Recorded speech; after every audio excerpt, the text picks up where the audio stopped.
yung konteksto ng binasa ngayong araw na to, yung talinhaga, ay nasa panahon ng ating Panginoong Jesus. So sa binasa natin, God is represented by the Father, di ba? Yung tatay. Yung mga masasamang babae na sinasabi at yung mga tax collectors, yun yung unang anak na sumagot ng hindi. Pero nung narinig ang magandang balita, ay nagbago ang isip nila at nagtrabaho din sa ubasan. Meron ding pangalawang anak, yung Pariseo at yung mga punong pare na umuo. Pero mamayang konti, hindi sila nagtrabaho, walang aksyon na ginawa. Etong kwento natin, napilitan yung mga punong pare na sumagot sa tanong ni Jesus. Kasi nasa gitna sila ng pagtatalo, tanungan, sagutan, kalaban sila ni Jesus. Parang wala silang ibang posibleng sagot dito kundi yung unang anak. Kasi sila yung sumunod sa kalooban ng tatay later on. Alam niyo kami yung mga tatay, siguro kahit kayo mga nanay, no? Napakasakit para sa atin, sa kalooban natin, na pagka meron tayong inuutos para sa mga anak natin na alam naman natin, para sa kabutihan nila, yung hindi sila sumusunod, di ba parang napakasakit sa kalooban noon. Kasi para naman sa kanila yung pinapagawa natin. Napakasakit ng para sa mga tatay. Pero yung ginawa ng unang anak, ang pinag-uusapan natin dito yung repentance ba? Yung pagbabagong loob, pagbabalik loob, pag-turn around 180 degrees na napapag-isip-isip ka. Tama naman pala sinasabi ng tatay ko. Bakit ba hindi ako sumunod? Para sa ikabubuti ko naman pala yun. Tandaan natin tayo ay Kristiyano. Alam na natin kung anong tama kasi naririnig natin pagka tayo nagsisimba, tayo nagbabasa ng Biblia. Pag tayo ay uma-attend dito sa Kiki Prayer and Worship o sa mga tinuturo sa inyo na parang teaching, di ba? Meron mga ganun kayo na program. Naririnig natin yung tama doon eh. Pero minsan, wala tayong aksyon. Alam natin ito yung tama, pero hindi natin ginagawa. Halimbawa, no? Alam natin na ang turo sa atin, di ba? Sabi ko sa inyo, may tip ang Panginoon sa atin. Paano ba tayo makakarating sa kaharian? Pakainin yung mga nagugutom, painumin yung mga nauuhaw, dumalo sa may sakit, at sa mga preso, damitan yung mga wala, di ba? Eto ngayon, may nakita kayong tao na hindi naman humingi ng tulong. Sabihin natin, humingi ng tulong. Pero, tataboy mo kasi, naku, ano lang yan, sindikato lang yan. Nangyayari sa atin yan, nararanasan yan. O kaya, sabihin natin, may na-aksidente sa motor. Na-witness natin. Na-witness sa isang naglilingkod. Sabihin natin, may tumulong na iba. Pero tayo, wala tayong ginagawa. Hayaan na yan. May mga kwento tayo narinig tungkol sa mga magugulo. Yung mga makakasalanan, mga pasaway, mga mambubudol. Pero, yung mga kwento ba na kwento ng pagbabagong buhay. May kaklase ko dati, no? Bulakbol.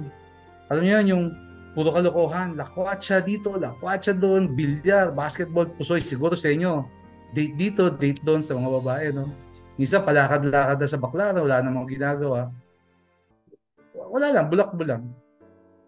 Pero napasa naman, kasi may isip naman, matalino naman. Pero nabigla kami isang araw. Bigla na lang, pumapasok na, may homework na, nag-aaral na. Tapos ang tataas ng grade, di namin abutan. Nasa top siya ng klase. Nagkaroon siya ng aha moment. Nagkaroon siya ng realization kung ano ang mahalaga pa sa buhay. Ano ba yung importante? Ano ba yung ginagawa ko? Ano ba yung sinasabi ng magulang ko? Sinasabi ng magulang ko, mag-aaral ako kasi ito yung mabuti para sa akin. Isang example pa, kilala niyo si Bingbong Crisologo. marahil di yung kilala. Panahon to ng mga 80s, mga 70s, no? Nabalita na nagsunog siya ng isang bayan. Sinunog yung isang bayan. Kinakatakutan siya dahil miyembro siya ng isang prominenteng pamilya. Nakulong. Pero mamayang konti, nagkaroon ng aha moment na na-realize siya kailangan niya ang Panginoon. Nag-aral siya mabuti, naging isang Catholic community preacher siya. Tinayo niya yung isang Catholic community na siya mismo nagtatag. Isang kwento pa, si Dolphy Jr. naging isang drug addict to sa loob ng kulungan. Pero ang kaso niya arson daw, na nakapatay ng 6 na tao dahil sa arson, sa pagsunog ng mga bahay.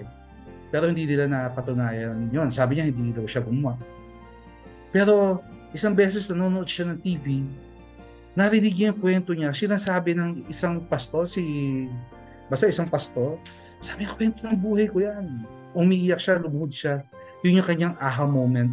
Nakita niya ang Panginoon dun sa panahon na yun at nagbago yung buhay niya. Total turnaround siya. Yung dating hindi siya sabihin natin hindi naman masamang tao, pero naliligaw siya ng landas, pero nagbalik loob. Si Brother Mike Velarde, sa kwento, nag-iisang sugarol siya, pero tumalikod sa kanyang bisyo at sumunod sa Panginoon. Nagtayo siya ng El Shaddai. Total turnaround ng buhay nila.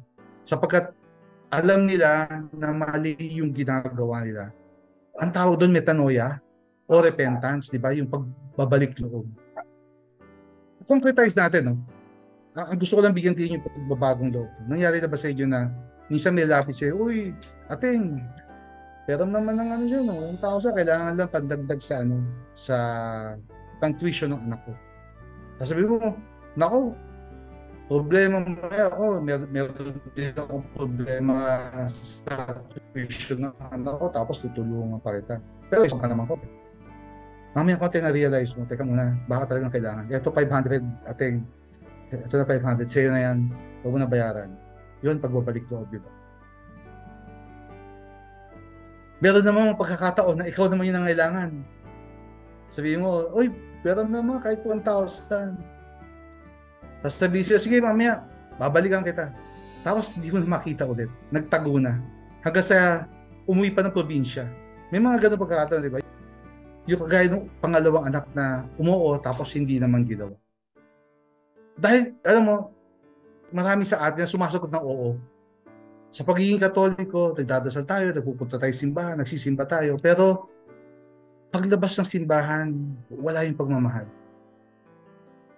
Diba? Mababa ang tingin natin sa ibang tao. Ang tingin nila sila lang ang tama.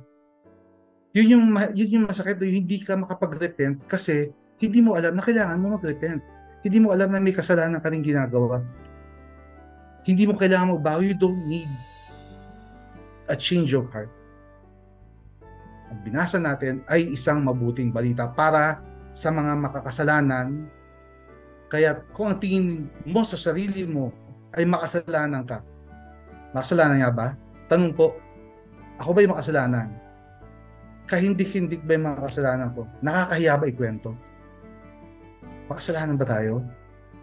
Kung ang sagot nyo, oo, may pag-asa tayo. Lahat tayo ay makasalanan. Walang hindi. Wala po. Wala po. Walang perfecto. Wala pang siguro santo sa atin. No? Ang mahirap ay kung hindi mo nakikita na makasalanan ka. Kahit pa paano, nagkakaroon tayo ng galit sa puso natin, may malaswang pag-iisip, may mga panlalamang na ginagawa, matatala sa salitaan. Minsan akala natin mabait tayo, dapat na sa kaharian. Pero minsan naman, tignan mo, ano ba na yung ambag ko para sa kaharian? Pero buti na lang meron tayong KKK Prayer and Worship. Nandito tayo para makinig sa salita ng Diyos, para paalala sa atin na, oo nga, makasalanan ako, pero mahal ako ng Diyos. Mahal ako ng Diyos. Hindi pa huli ang lahat. Habang tayo buhay, Jesus teaches that we can change our mind. We can have a change within so that we believe that the message can start within us. Makita ng ibang tao, ay, bagong buhay dahil sa KKK Prayer and Worship o dahil sa KKK na grupo. Maganda pala sumama dyan. Sama tayo lahat dyan kasi mabuting balita pala ang sinasabi ng KKK. Ito, no? Tingnan natin ang sitwasyon natin ngayon. Kumpara nung araw. Nung araw, yung mga magulang natin religious, nagsisimba, diadala tayo sa mga black grocery, tinuturuan ng mga anak na ganun din dapat ang gawin. Kaya, minsan, pagka naliligaw na landas, may babalikan. Alam namin na may Diyos pala na nandyan lang sa paligid namin, na nandito lang sa harapan namin, nandito sa harapan ko, kailangan ko lang magbalik loob. Pero sana yung mga bata ngayon, yung mga anak natin, sana maisimba din natin, makapag-rosaryo tayo sa bahay, kasama nyo ngayon dito sa pag-attend ng KKK, para pagdating ng araw na dumating yung time na medyo naligaw sila ng landas, alam nila na may babalikan sila. Pwede sila magbalik loob kasi alam nila na may babalikan sila. Let us make it clear for them kung ano ang tama, sino ang dapat tahan, kanino dapat magbalik loob. Kasi kapag hindi natin tinuro to, may ibang magtuturo sa kanila. Kapag wala ng pera, ang turo ng social media, imbis na magdasal muna at tumingin ng tulong sa Panginoon, lumakit ka kahit illegal. Kapag malungkot ka, nandyan yung kabayong pula. Inuman tayo, par. Mawawala lungkot mo, par. Baka yan ang marinig di ba? Baka yan ang marinig, hindi tinig ng Diyos. Kailangan talaga na matutunan nila din yung pagbabalik loob na pwede tayo bumalik. Pwede tayo bumalik sa tatay natin. Last point, may mensahe dito ang Panginoong Jesus. Nagtutugma ba ang salita natin at ang mga gawa natin? Umuoo ba tayo gaya ng siguro pagsisimba kapag linggo? Tinatanggap ba natin ang mabuting balita sa Eucharistia? Sana pagdabas natin simbahan, dala-dala natin ito. Sinasabuhay sana natin. Ulitin ko lang. Sabi, anak na humindi, pero ginawa yung gusto ng tatay. Merong anak na umuo, pero hindi na nakita ulit. Pero salamat sa Diyos, merong isa pang anak. Yung anak na umuo at ginawa yung nais ng tatay. Sino nga ba yun? Si JC. Si JC. Umuo siya, ginawa niya ang hangad ng tatay hanggang huli. Hanggang kamatayan, sumunod siya. At nandyan ang ating si JC para turuan tayo kung paano natin gagawin yun. Yung kung paano ba magmahal. Ano ba naman yung pinapagawa sa atin ng Panginoon? Ano ba yung pinapatrabaho sa atin sa kaharian? Di ba magmahal ng mga mahal sa buhay at mga kaaway natin? Ipakita natin sa mundo na may Diyos na nagmamahal. Yung mga naliligaw ng landas, magkaroon sila ng guide sa pamamagitan natin kasi naniniwala tayo kay Jesus. Sinusunod natin yung turo sa atin ng ating Panginoon. Tandaan natin, repentance is only possible because of the third Son, the Son of God Himself, our beloved JC, the one who said yes and did it perfectly, the one who is our light, the one who is our way and the truth Himself. So, sana pag umuo tayo, gawin natin. Sana maging guide natin, maging way natin ang ating Panginoong Jesus. Magandang gabi po sa inyong lahat. Let us all end with a glory be. Glory be to the Father, to the Son, and to the Holy Spirit, as it was in the beginning, is now, and ever will be, world without end. Amen. And Mama Mary, please pray for all of us. Hail Mary, full of grace, the Lord is with you. Blessed are you among women, and blessed is the fruit of your womb, Jesus. Holy Mary, Mother of God, pray for us sinners now and at the hour of our death. Amen. In the name of the Father, the Son, and the Holy Spirit. Amen. Thank you po. Magandang gabi.